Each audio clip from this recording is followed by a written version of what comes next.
What's up everyone, and welcome to the channel. So for today's video, we are doing a head-to-head comparison with the 2024 BMW X3 xDrive 30i and the 2024 Audi Q5 S Line.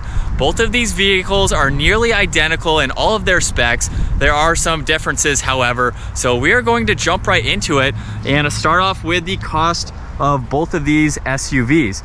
So for the BMW, these have a starting MSRP right around $48,900. For the Q5, it's at $47,500. So a small price discrepancy in that starting MSRP. However, in today's video, the Audi actually costs a little bit more than this BMW. But the BMW is powered by a 2-liter twin power turbo 4-cylinder paired to an 8-speed automatic transmission. It pumps out 248 horsepower, 258 pound-feet of torque. The Audi is powered by a 2.4-liter turbocharged 4-cylinder with a hybrid electric motor, 8-speed automatic transmission, and it pumps out 261 horsepower, 273 pound-feet of torque. A little bit bigger of an engine with that hybrid assistance gives it a little bit more power. Both of these have a full-time four-wheel drive system. They both weigh in right around 4,100 pounds. 0 to 60 is going to be 6.2 seconds for the BMW, 6.8 for the Audi, which is surprising to see.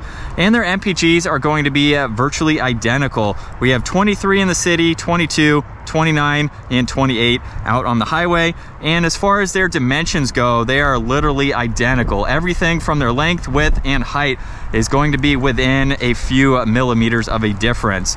So with those specs out of the way, let's take a look at the exterior styling for both of these SUVs. On the BMW, we have the traditional kidney design for that grille, LED taillights. There's even inlets in the lower section and the corners. For this model, we have the forward-facing camera and the parking sensors, which is an option.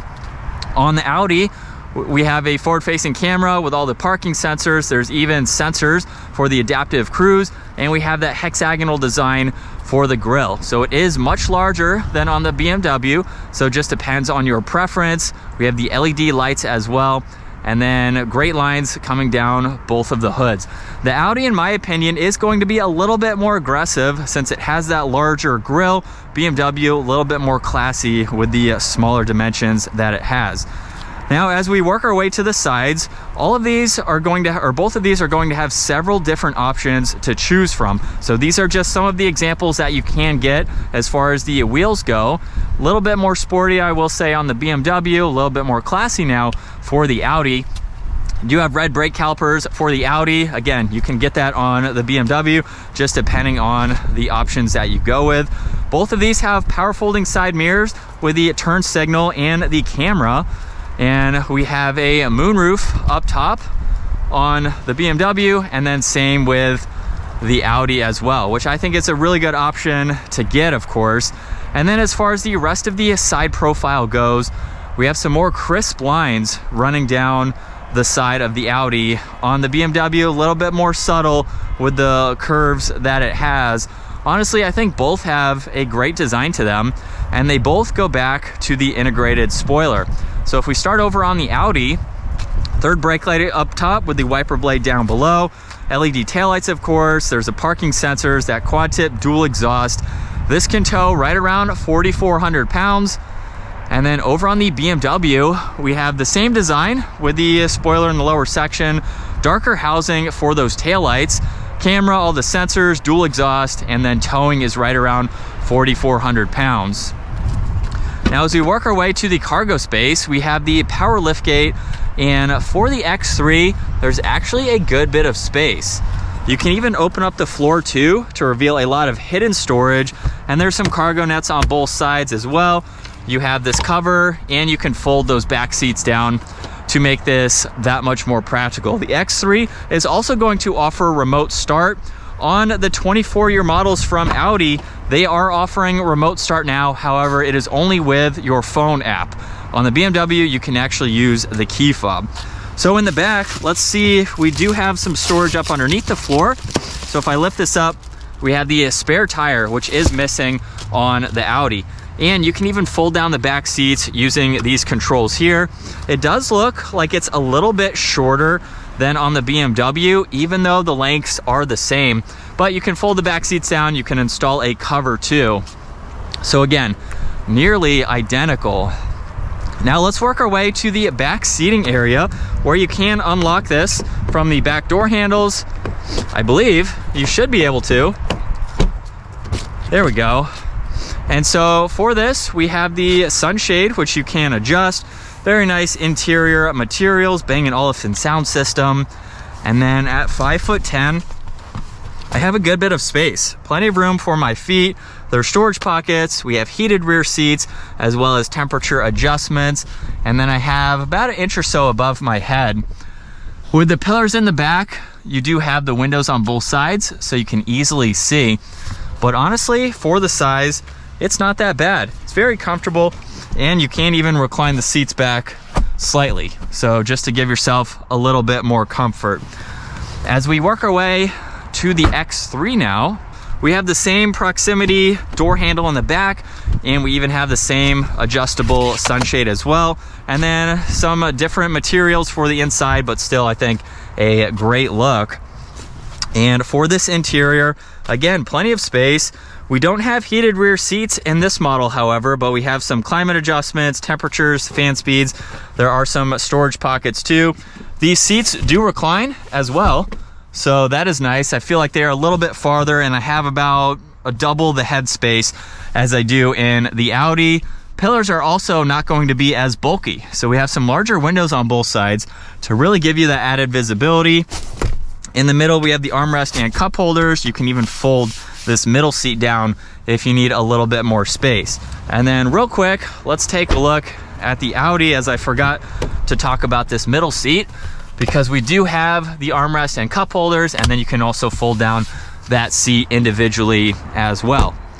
Let's work our way to the front of the X3 now, where we have the power operated seats. Very nice design to them. Let's quickly start this up, and I will have full detailed reviews of both of these vehicles down in the description below. Not this particular X3 or Q5, but if you want to see them in greater details, I'm just going to briefly go over it in today's video. We have the leather heated steering wheel with cruise control settings, volume, tuning, Bluetooth controls. We have your headlight adjustments, digital gauge cluster. You don't have a ton to go through, but you can scroll through some info over on that right side. We have the BMW screen that gives you a lot to go through as far as your settings go. You can get into your remote start, vehicle status, owner's manual, Apple CarPlay, and Android Auto. You have some configurations for all of the safety features. We even have heated seats, which is nice, all the climate adjustments. You have wireless charging, cup holders, and then you have a few different driving modes as well. So just depending on how you want to drive for the day, you can quickly configure those. And then real quick, we'll take a look at the 360 camera system. Pretty much this is going to be identical on every vehicle that has a 360 camera. We have the forward facing camera as well. A little bit of storage, even more storage, and obviously that full moonroof. So it's a nice place to be if this is the layout that you're looking for. I think it is a great setup. And then as we compare it now to the Audi, we have a nice interior here, memory seating controls, a little bit more storage, and a trunk release there. And then as we fire this up, that button is in a different location. We have a heated steering wheel, just like in the BMW, a little bit different of a design. Both of them have the paddle shifters. With the Audi though, you do get distance pacing, so you can adjust that for the adaptive cruise. And then we do have a little bit more to go through in this gauge cluster. So you can scroll through all this information, and then if you click on view, now you can bring that up in full screen so you can look at the map front and center. So it's really nice to be able to go through all of this and pull it up depending on what you need to see. We have all of your audio adjustments too. Headlight controls on that left side, head-up display for the Audi. And then for this infotainment system, I do like the Audi or the BMW a little bit better, but we do have, where is volume? There we go, down below. We do have this split screen here, and then a lot of icons that you can go through. We have navigation too. You can go into phone, music. So it is nice. I do kind of like the larger screen in the BMW a little bit more, but we have driving modes just like you saw over on the BMW. Now this gets heated and ventilated seats. We have all the climates right in the middle with the brushed aluminum. We have the temperature dials on both sides, and then shortcuts down below. This does get parallel parking, which is nice. We have the parking sensors, a downhill assist control, a little bit of storage that you can see throughout. And then just to take a look at this 360 camera, it is slightly different, but we still get the same views. Wireless charging is located in the back, and you can open that up to reveal your heated and cooled cup holders. So you have a little bit more creature comforts in the Audi than you do on the BMW. Touch sensitive dome lights and that full moonroof too. But I think it's a nice place to be as well. It just depends on the materials you want. We have the perforations for the steering wheel versus solid leather on the BMW. But both are going to offer a really nice interior with all these features that are available. And now that we're behind the wheel of the X3 in sport mode and the manual setting, let's give it some gas. It seems to get up and move pretty quickly, very smooth in these shifts as well. So for not being a higher trim level that you can get with the X3 as far as being more performance oriented, shifts are very smooth and they are nice to have to see how responsive they are. But as far as driving the X3, it's what you would expect from a luxury brand. It's very smooth and comfortable.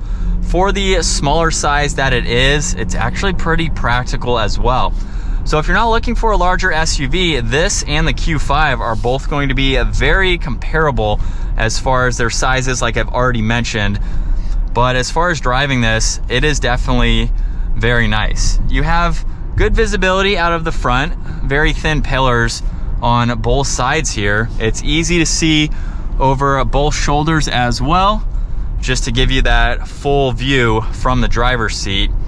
But it's very comfortable to get everything in a good position. And I would say everything is pretty user-friendly as far as the positioning for all of the controls. And let's give it another acceleration here as we get back up to speed. Not too loud either. It's what you would expect for a 4-cylinder, but it's a really nice ride. I like all of the controls down below. It makes it easier to use the touchscreen system with the controls down below, so that way you don't have to reach for it. You can just quickly hang out down here and use that screen. And with the Audi in dynamic mode and the manual setting from second gear, here we go.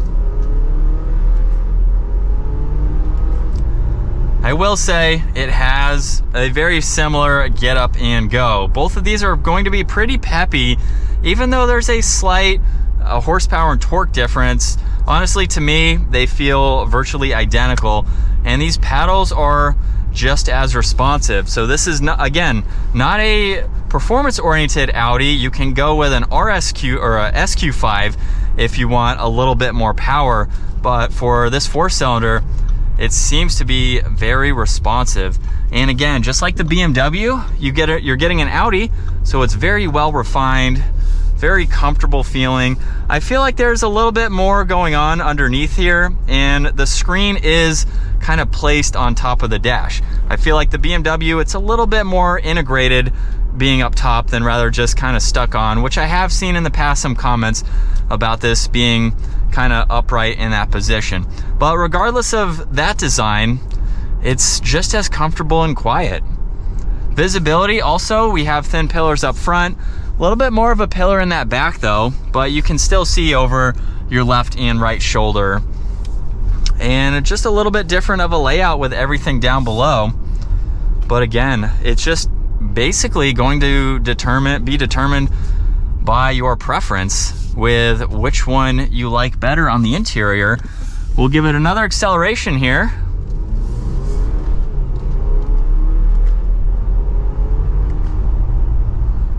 just as quick. Again, not loud. It's a 4-cylinder, so it's not going to have a loud exhaust or anything like that. But you can see a little bit less of the hood in the Audi versus the BMW. BMW is a little bit higher up, so it does kind of disappear on that passenger side versus in the BMW, where you can kind of place it a little bit better. All right, and so after the test drives in both the Audi Q5 and the BMW X3, honestly, driving them back to back right now, it's really hard to tell any major differences between both of these SUVs. They're both luxury brand vehicles. They both have a very similar price. We do have a more expensive Audi in this particular model versus the base MSRP, which does cost less for the Audi. So it really just depends on which brand you like, which interior preferences you like better. You can customize both of these to your liking. So we have various interior colors, various exterior colors, various options that you can go with to spec these both out the way that you would like to. So I hope today's video helped you decide between which smaller size luxury SUV you should go with, BMW or Audi. Comment down below, which one do you like better and why? And again, if you enjoyed today's video, give it a huge thumbs up. Consider smashing that subscribe button so you don't miss out on our daily uploads. I will see you all in the next video.